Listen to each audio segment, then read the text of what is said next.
Don't ever ask to leave this tower again. Pop quiz. What's more effective than an army? More powerful than a throne? More devastating than a sword?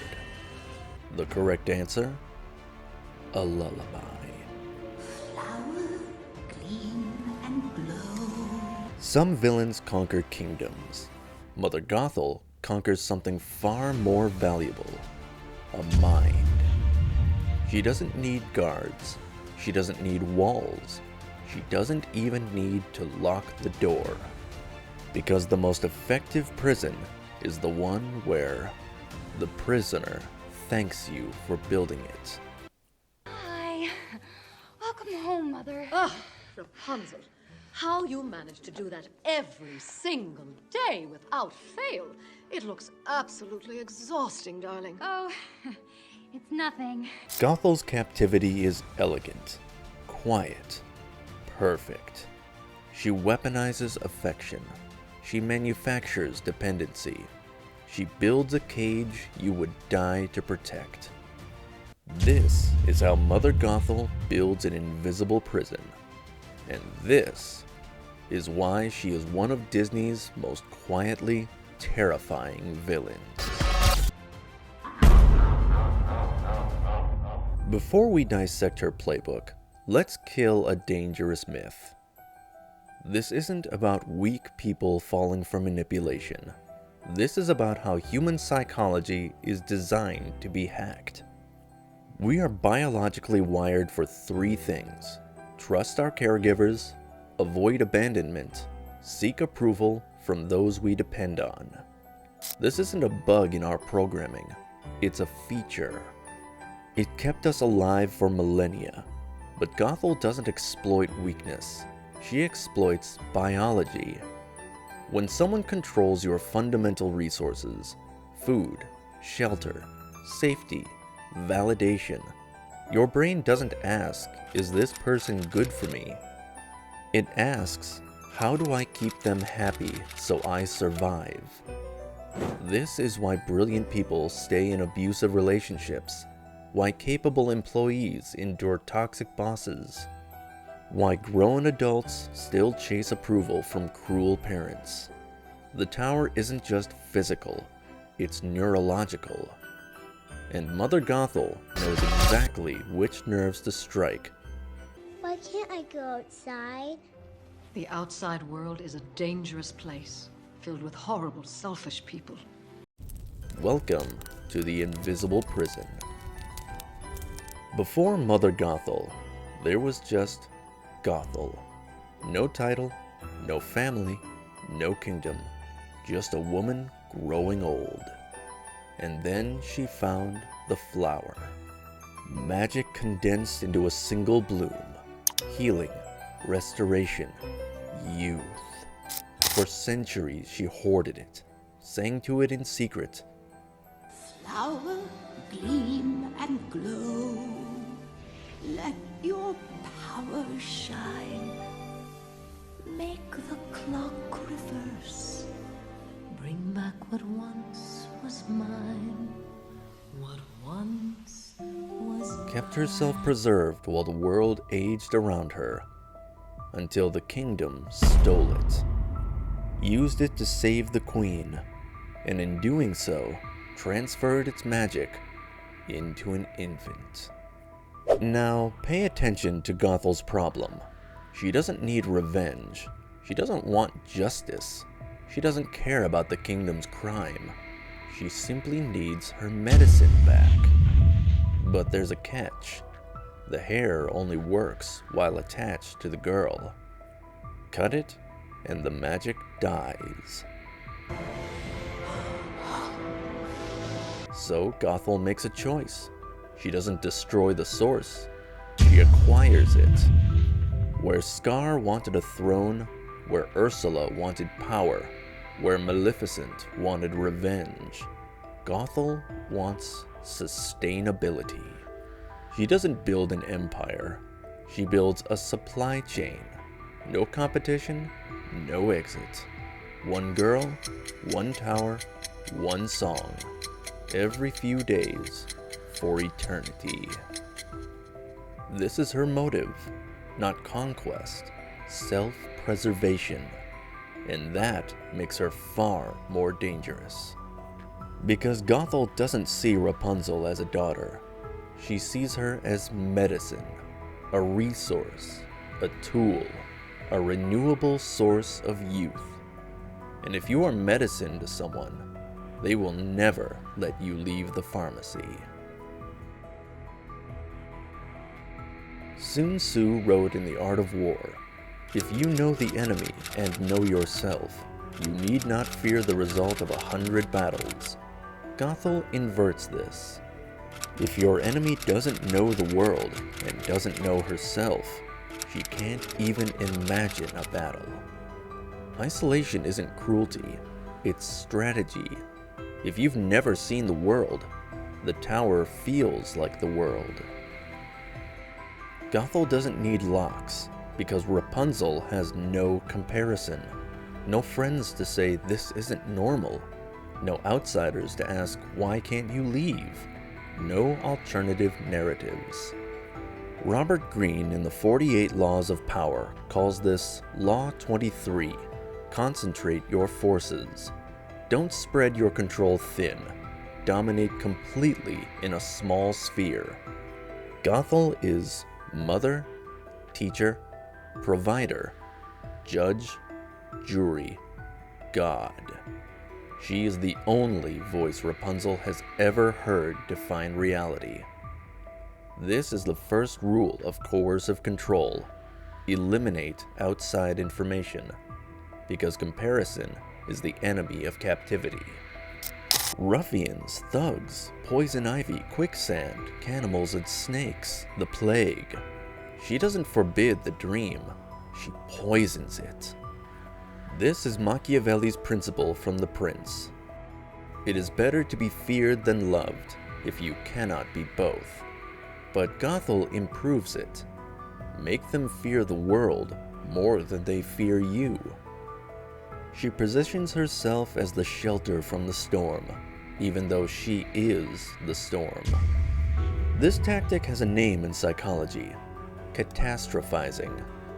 You paint every alternative as disaster, every exit as fatal, every question as danger. And soon, the prisoner polices herself. She doesn't need you to say no. She's already said it for you. The cage becomes internalized. That's the invisible prison. Now listen carefully to Gothel's insults. Sloppy, underdressed, immature, clumsy. Gullible, naive, positively grubby, ditzy and a bit, well, vague. Plus, I believe, getting kinda chubby. I'm just saying, 'cause I love you, mother understands. These aren't random jabs, they're surgical strikes. Gothel targets appearance. You're not presentable. Intelligence. You're not smart enough. Competence. You're not capable. She doesn't destroy Rapunzel's self-worth entirely. That would break her. Instead, she creates conditional self-worth. You're weak, but I'll protect you. You're foolish, but I'll guide you. You're nothing, but I love you anyway. This is Gaslighting 101. Make someone doubt their own perception of reality, including their perception of themselves. In abusive relationships, this is called intermittent reinforcement. Sometimes you get love, sometimes you get cruelty. You never know which. And just like a slot machine, the inconsistency is what keeps you pulling the lever. You keep trying to earn the good version of them, but the good version was always bait. The cruelty was always the truth. Coming, Mother!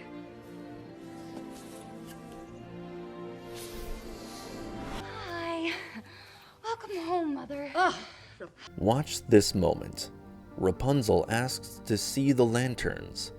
Gothel snaps. Rapunzel. I know what Rapunzel. Oh, come on! Enough of the lights, Rapunzel! You are not leaving this tower! Ever! Then, immediately, oh, great, now I'm the bad guy. Wait, who just got yelled at? Rapunzel. Who's now comforting whom? Rapunzel is comforting Gothel. This is DARVO. Deny, attack, reverse victim and offender. A term coined by psychologist Jennifer Freyd. The abuser denies wrongdoing, attacks the victim for bringing it up, reverses roles, claims they are the victim. Gothel just hurt Rapunzel, but somehow Rapunzel ends the scene feeling guilty. You've seen this. You confront someone about their behavior. 5 minutes later, you're apologizing. They hurt you, but you're the one doing damage control. This is the genius of emotional labor reversal. The victim becomes the caretaker, the abuser becomes the victim, and the cycle tightens. I love you most. Gothel says I love you constantly, but watch when she says it. After Rapunzel brushes her hair, after Rapunzel makes her dinner, after Rapunzel apologizes, and after Rapunzel gives up what she wants. In healthy relationships, love is unconditional. In Gothel's world, love is transactional. You don't receive it for being, you receive it for performing. Rapunzel doesn't fear Gothel's anger, she fears her absence. Great. Now I'm the bad guy. Because when someone controls your access to love, they control you. And that belief doesn't end when you leave the tower. It follows you for life, unless you unlearn it.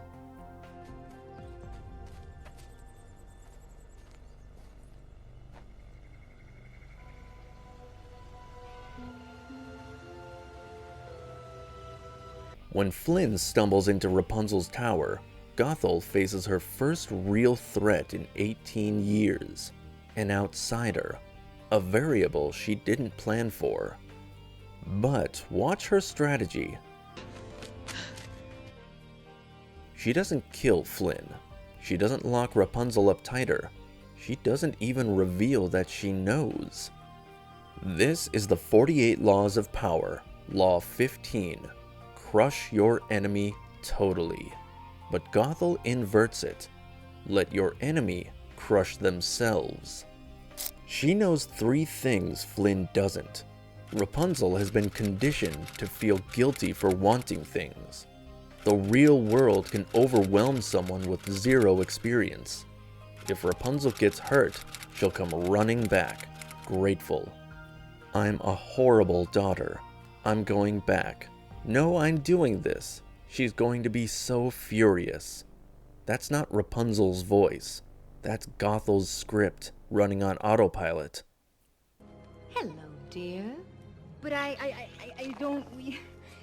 How did you find me? Oh, it was easy, really. I just listened for the sound of complete and utter betrayal and followed that. The most effective prison is the one you carry in your own mind. Gothel doesn't need to be there. Her voice is already running the program. This is the final evolution of control. The captor becomes unnecessary. The prisoner imprisons herself. And that is mastery. Mother... No! Let's dissect the most disturbing song in Disney history. On the surface, Mother Knows Best is comedic. Gothel's theatrical, over the top, absurd. But line by line, it's a masterclass in coercive control. Let's break it down.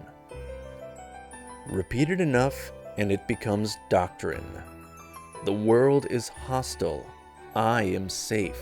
Stay with me. Mother knows Not best. maybe, One way or not another, possibly. something will go wrong. I swear. She's programming inevitability. Notice, she doesn't say it's dangerous. She gives detailed horrors, concrete images, things a sheltered girl can visualize. This is fear architecture. She throws in something ridiculous. Why? To keep Rapunzel confused about what's real and what's exaggeration. And then, the final line. Mother knows best. Listen to your mother. In 90 seconds, Gothel has instilled fear of the outside world, destroyed Rapunzel's self-confidence, positioned herself as the only safe option, reinforced absolute authority, ended with affection to seal the message. This wasn't accidental. The Tangled creative team has said they intentionally modeled Gothel on real emotional abuse patterns. They studied narcissistic personality disorder, emotional abuse patterns, parental alienation tactics. They wanted you to feel uncomfortable, because the best villains are the ones you recognize. So if Gothel's system is so perfect, why does it collapse? 3 reasons.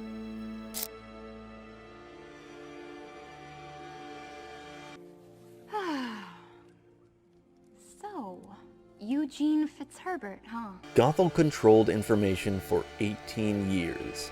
Every story Rapunzel heard came from one source. But Flynn introduces something Gothel never could. Vulnerability without agenda. Was he a thief too? Well, no. Actually, he had enough money to do anything that he wanted to do. He could go anywhere that he wanted to go. And for a kid with nothing, I don't know. He doesn't tell Rapunzel what to think. He doesn't position himself as her savior. He just shares himself. And so do the terrifying ruffians. They're not monsters. They're people with dreams, kindness, humanity.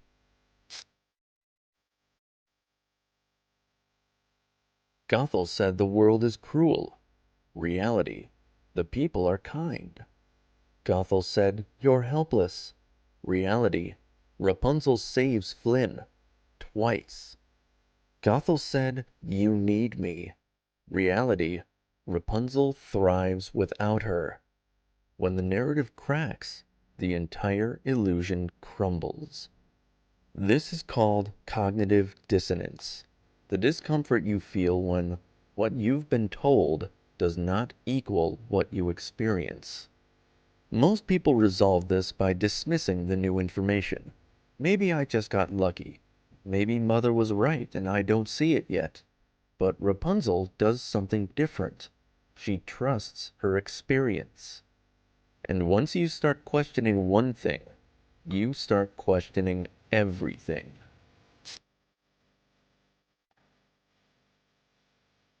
The lanterns weren't random. They were for her. Every year on her birthday, the kingdom released lanterns for the lost princess. And suddenly, everything recontextualizes. Every I love you becomes I need you. Every I'm protecting you becomes I'm using you. Every hug becomes a harvest. She isn't Gothel's daughter. She's Gothel's medicine. And Gothel knows she knows. Watch her response. I am the lost princess, aren't I?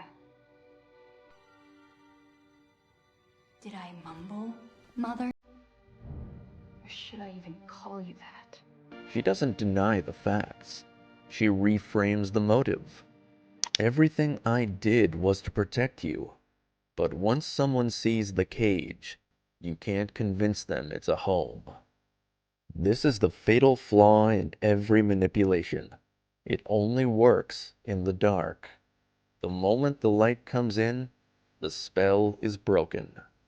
And I will never let you use my hair again! Gothel's tactics aren't new. They echo across centuries. The supreme art of war is to subdue the enemy without fighting. Gothel never fights Rapunzel. She doesn't need to. She subdues her before the fight begins.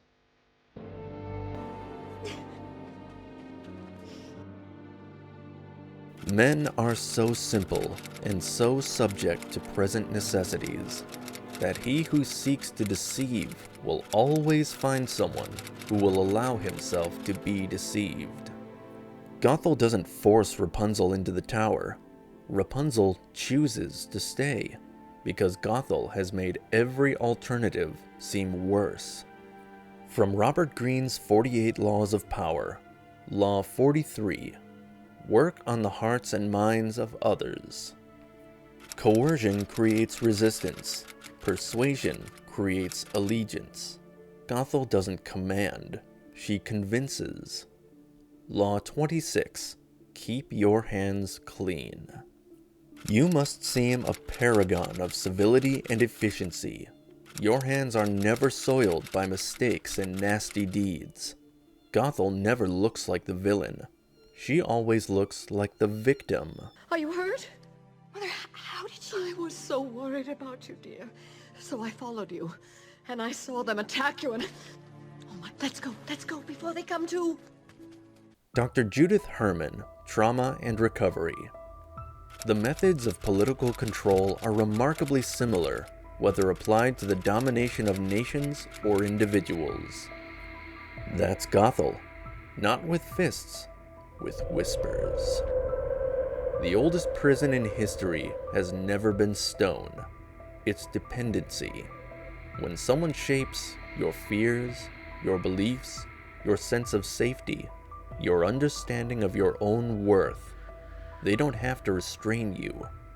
You restrain yourself. And that is the invisible prison. But here's the hard truth. Leaving isn't the same as being free. Gothel's script doesn't die when you walk out the door. It lives in your head. Maybe I overreacted. Maybe they really did mean well. Maybe I'm the problem. That's the invisible prison, still working. Freedom isn't a location. It's a realization. The realization that you were never the problem. Love shouldn't feel like debt. Safety shouldn't require you to be small. The person who taught you to doubt yourself was the one who needed you weak. In the final act, Gothel's control is slipping. Rapunzel knows the truth, so Gothel does what every failing manipulator does. She escalates. When psychological control fails, they resort to physical control. When persuasion fails, they resort to force. And when that fails, they destroy the thing they claim to love. But watch Rapunzel's final move. She offers Gothel exactly what she wants. Run. I'll never try to escape. Just let me heal him, and you and I will be together. Forever. Gothel believes she's won. She unchains Rapunzel. And Flynn does the one thing Gothel never predicted. He removes Gothel's power source. Not by attacking her, by freeing Rapunzel. And Gothel realizes too late.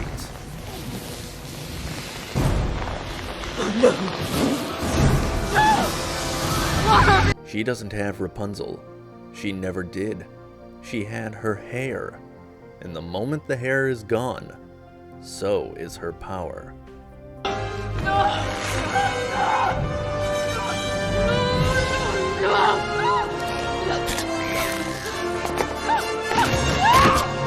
She doesn't die from the fall. She dies from irrelevance. Because the invisible prison only works as long as the prisoner believes in it. The moment Rapunzel sees the truth, the moment she chooses herself, the moment she cuts the source of Gothel's power, that prison collapses. Not with violence, with clarity. And Gothel, who built her entire existence on one girl's captivity, becomes nothing. Because she was always nothing. Just a parasite pretending to be a mother. Mother Gothel is Disney's most terrifying villain, not because she's powerful, but because she's familiar. She's the parent who loves you conditionally, the partner who makes you feel small, the friend who isolates you from others, the boss who makes you doubt your worth. She's every person who ever convinced you that their cage was your safety.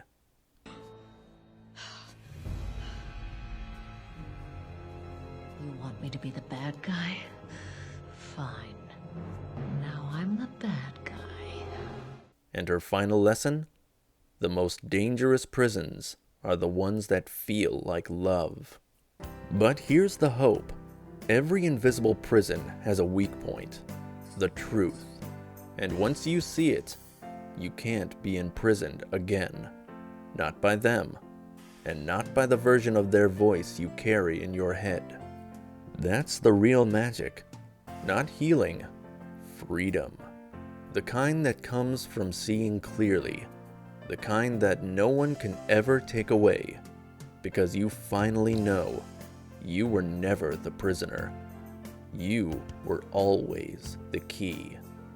This is your hidden playbook, where we decode the strategies villains use, so you can recognize them in real life. If this breakdown helped you see something you couldn't see before, hit subscribe. Share it with someone who needs to hear it. And remember, the best defense against manipulation is knowing how it works. Next time on Your Hidden Playbook. Some villains build prisons. Maleficent builds prophecies. She doesn't wait for war, she starts it. She doesn't react to betrayal, she engineers it. This is the Vengeance Playbook. How to win the war before the battle even begins. See you then.